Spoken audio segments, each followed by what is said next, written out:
Sometimes when you meet people where they are, you don't necessarily know where they've been. Take this little island, for example. Now, you might think I've lived a pretty easy life here, but that couldn't be any further from the truth. In fact, my story began at being completely stranded with nothing but water under my feet and hope barely hanging on above my head. But I chose to be the author of my own story, and instead of giving up, I fought block by block for everything that I have now.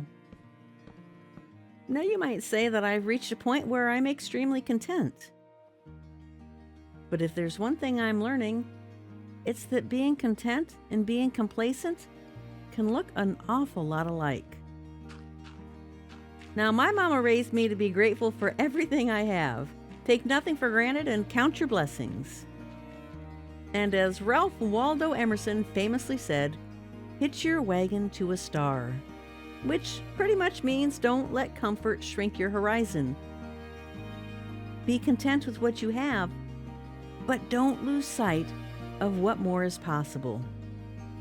So, while some people may have assumed that what we have right now is the end of the story, well, if you ask me, this is just the beginning. Welcome to Stranded: New Horizons.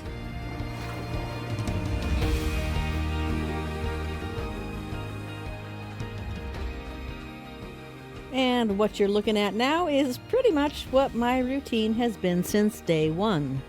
I just keep working bit by bit on expanding my home island. And as usual, I've run out of dirt again.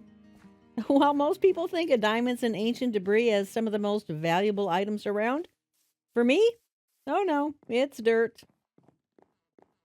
I'm pretty sure I'm on empty, but I think it's worth looking, and of course, there's no more dirt to be found.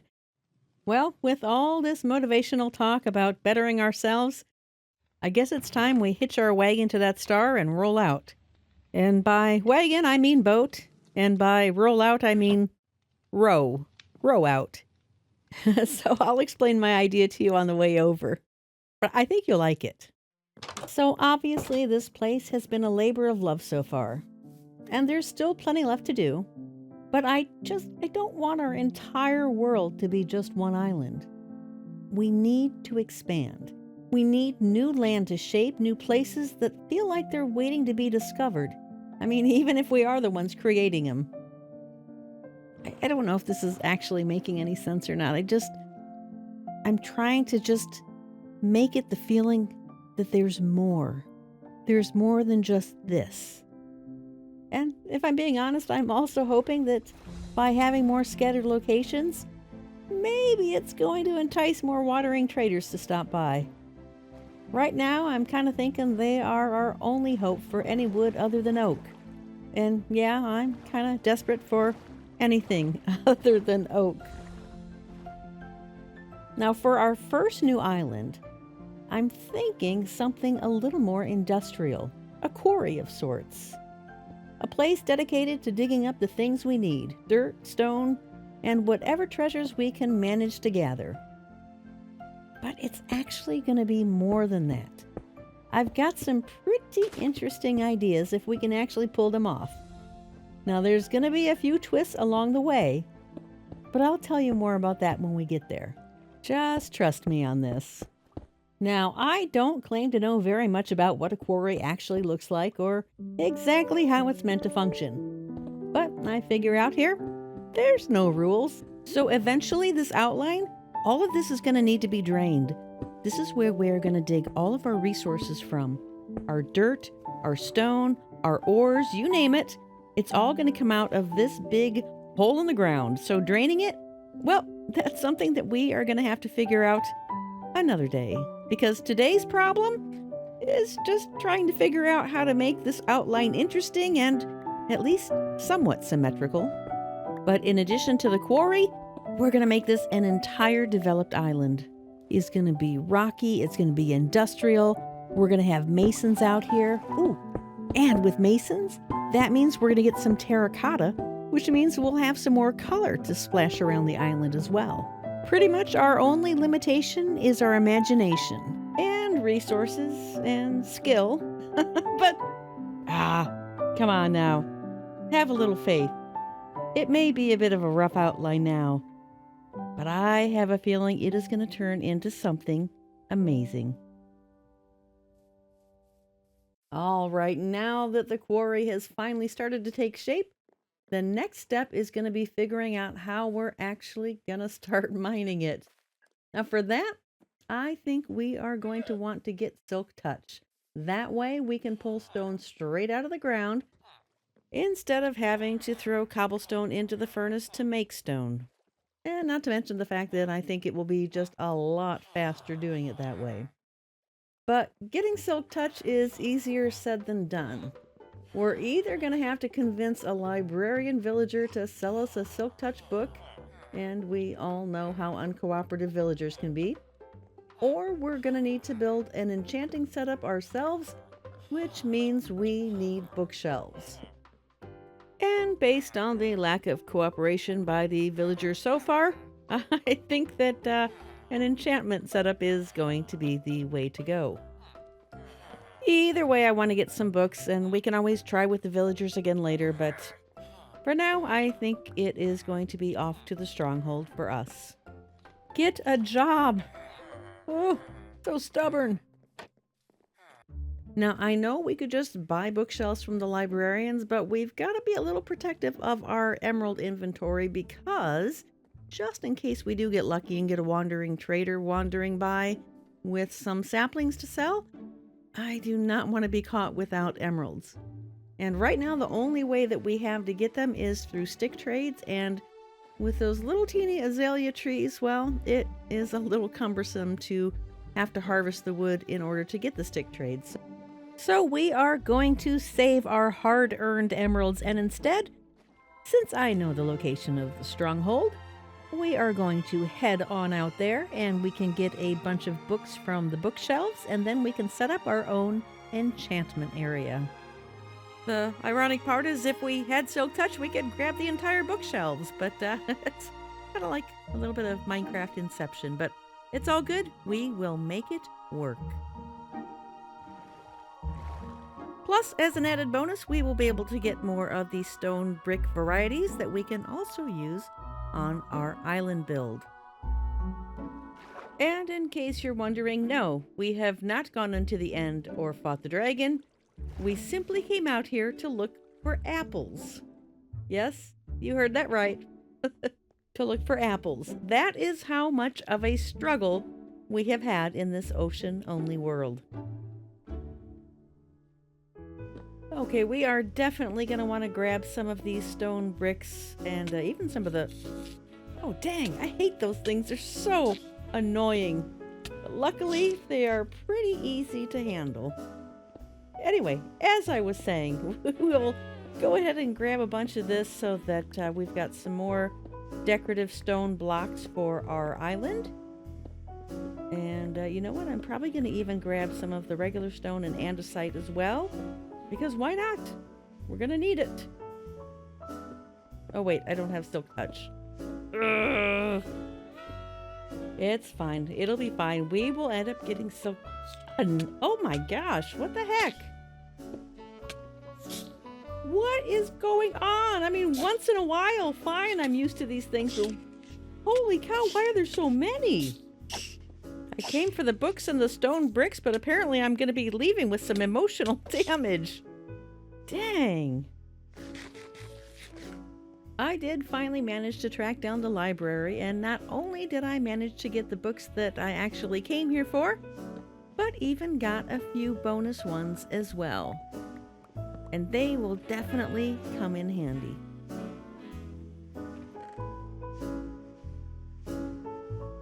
Oh yeah. And after all of that, I guess we will just enjoy a little moonlight boat ride as we make our way back home.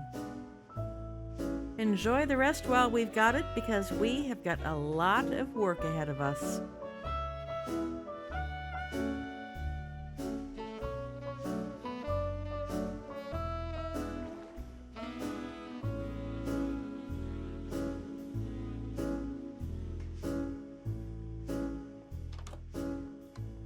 And now that we have all the supplies we need for the enchanting setup, all we need is the right place to put it, and that is the right place to put it. In fact, it's kind of the only place that makes sense right now because that is the only real source of XP we have. That is our mob grinder up in the sky there. So that is where we are going to go. I'll tell you, I've debated many times because I don't necessarily feel like I have got to go defeat the dragon to get wings because where am I going to fly to? It's just a bunch of ocean, but I'm kind of starting to realize that there would be some pretty good uses for a pair of wings around here. Because, just keeping it real, I'm not getting any younger. That's a lot of climbing. Ooh, a chicken! Now, I know I don't need one, and, well, most people probably would have just let it die with the rest of the mobs. But since I kind of know what it feels like to be a little bit stranded, I knew I had to save him. Alright, so I'm thinking if we take one of these blocks out... Ooh, we've definitely got to be careful of creepers. But I'm thinking if we take a block out, then hopefully he can just run out, and we will put the block back real quick. Alright, come on, little buddy. Yay, he's free! Mission accomplished. Good job, little buddy. So once the enchantment area was set up, the grind began.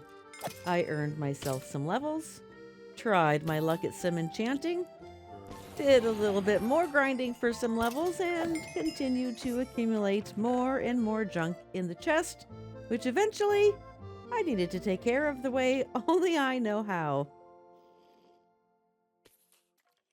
Well, throughout the course of the night, I lather, rinsed, and repeated.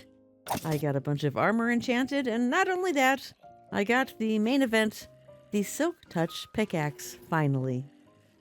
But that's not all. We also snagged one more friend for up here, and I think he'll come in quite handy. Perhaps he will become a cleric, and we can do some rotten flesh trades. At least that would take care of one part of our trash problem.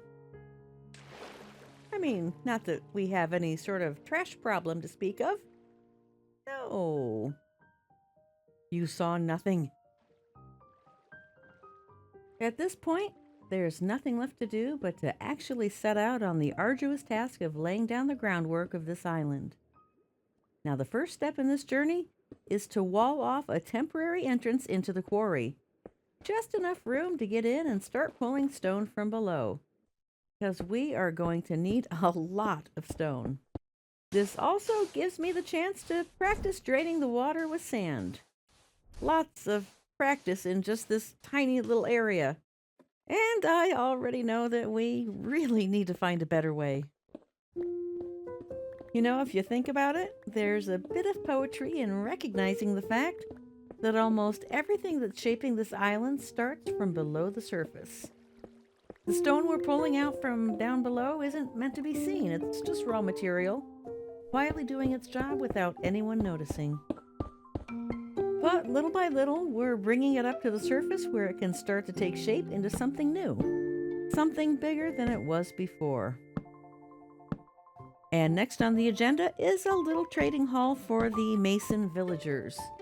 Understated and simple for now, but hopefully with a few villager trades under our belt, we can add a few splashes of color with some terracotta.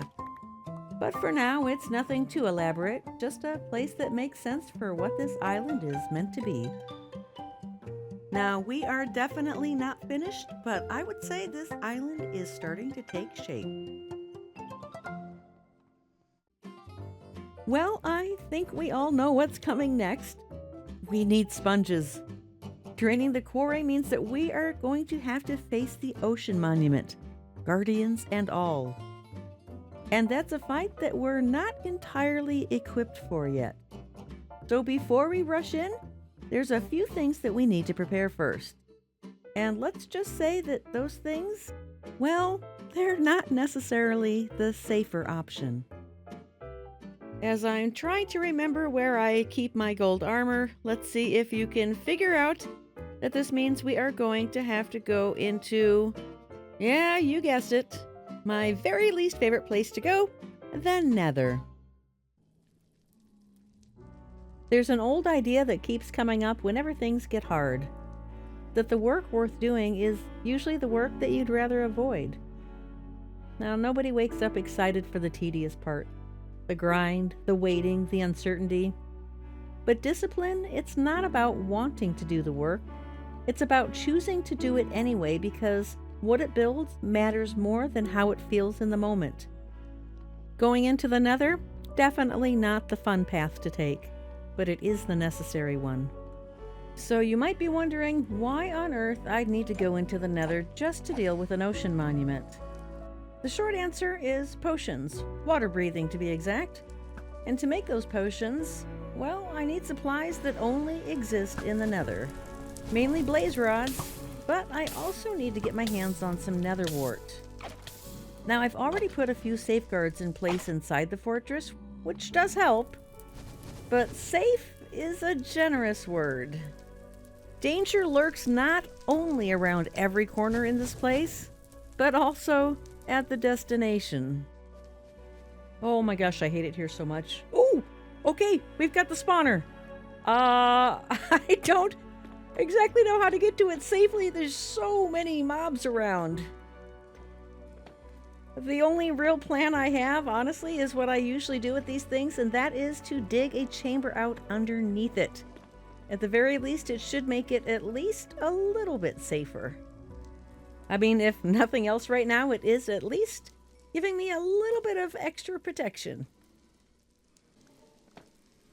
For some reason, I've been struggling to find the spawner, but I think... There we go. We finally got it. So at least we know we can kind of dig out the farm around there. I mean, I'm certainly not going to win any awards for efficiency, but at least it should keep us relatively safe. You know that age-old saying, ignorance is bliss? Well, in this case, I actually think that was true.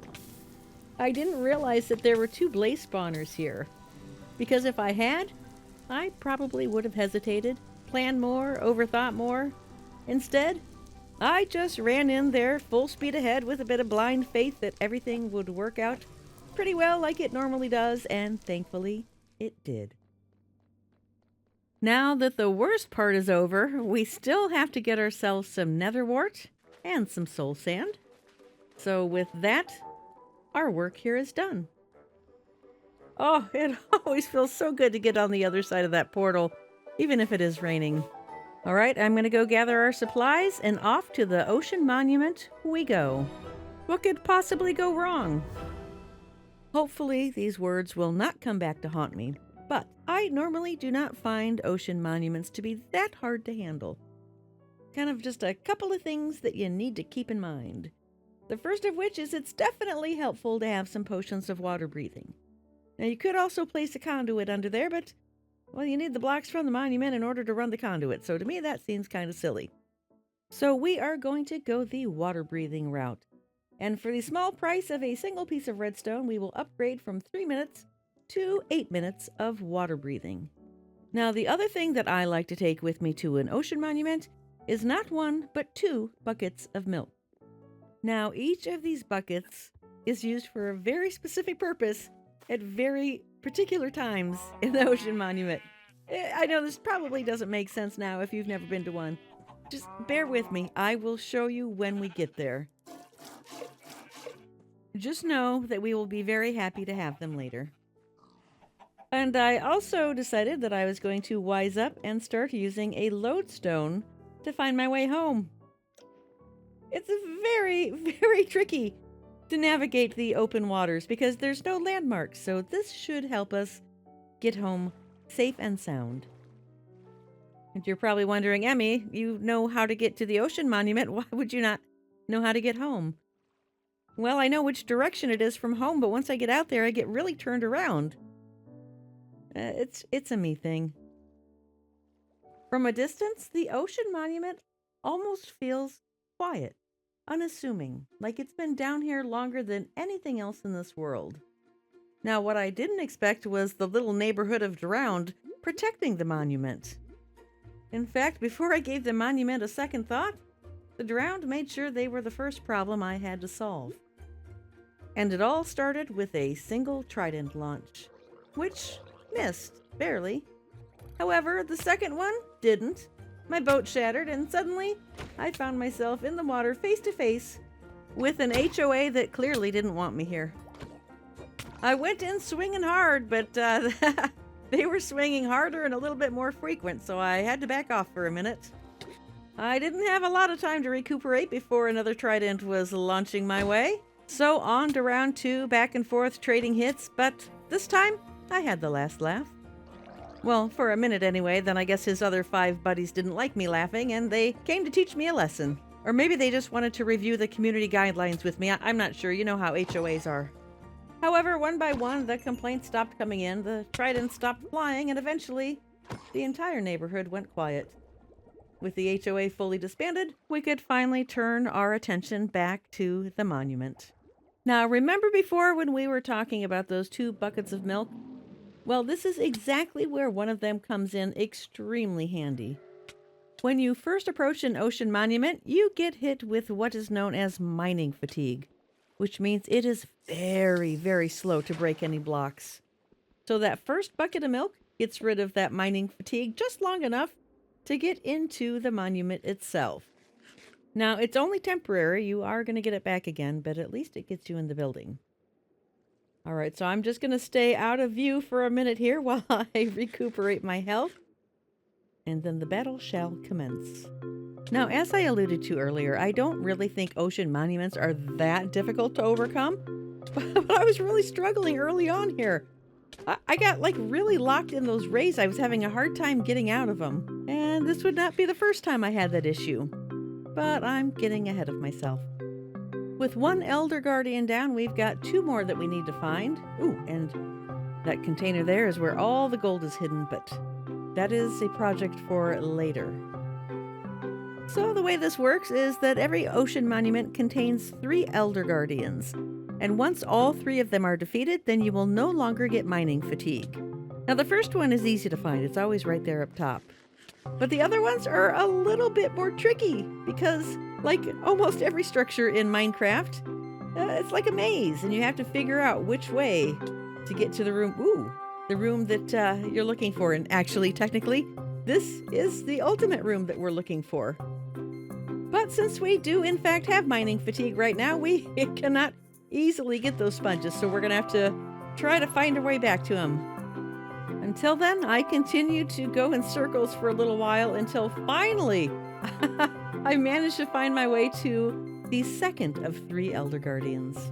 So in typical fashion, I decided just to jump right in and start whacking away and hoping for the best. But there were so many rays locked on me at the same time. I was really struggling.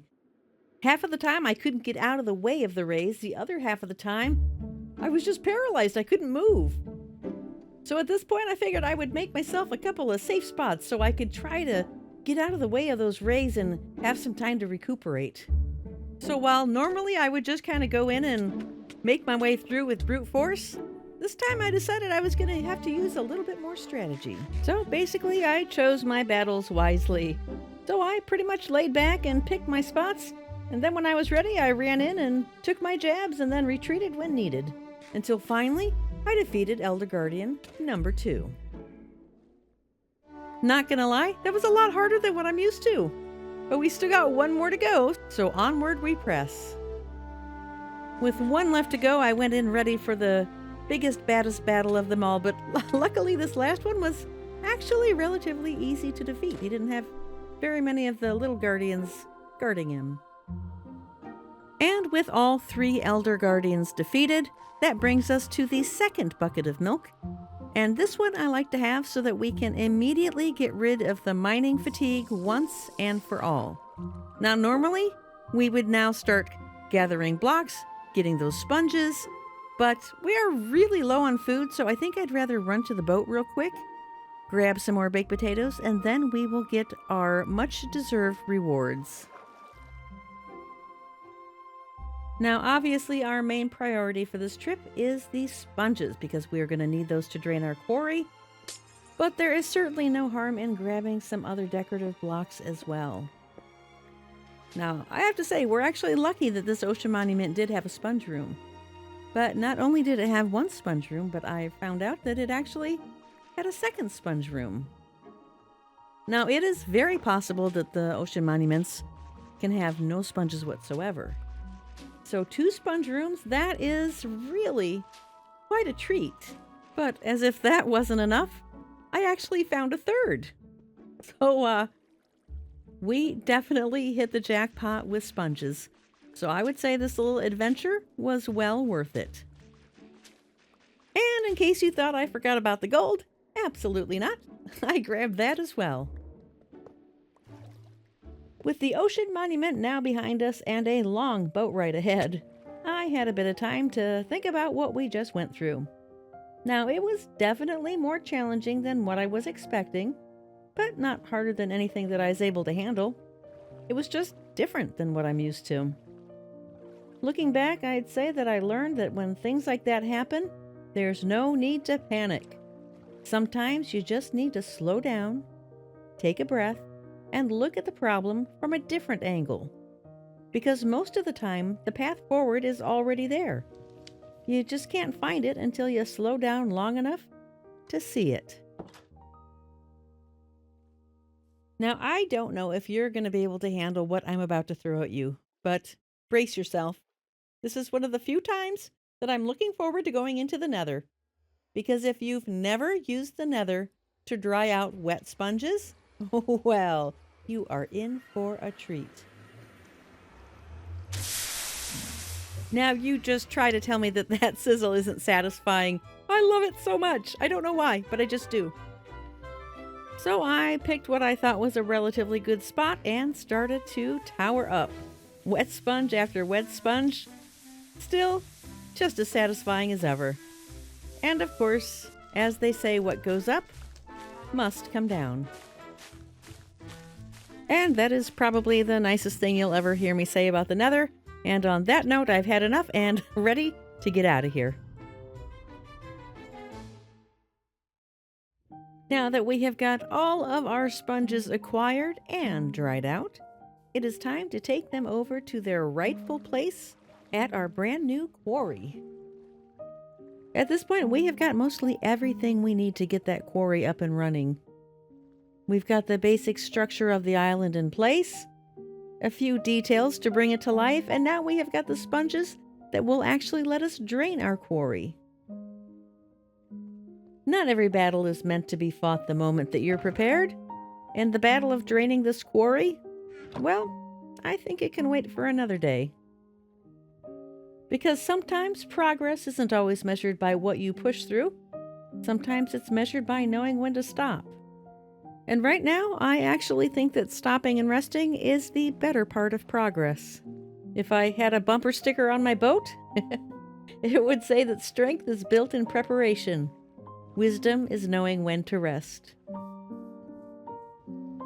Make no mistake about it. Resting does not mean that we're stopping. It means we're choosing to move with intention, keeping our wagon moving slow and steady, with that star always in sight. Because this was never about rushing the journey, it was about reaching the right destination. And together, we'll get there, one deliberate step at a time.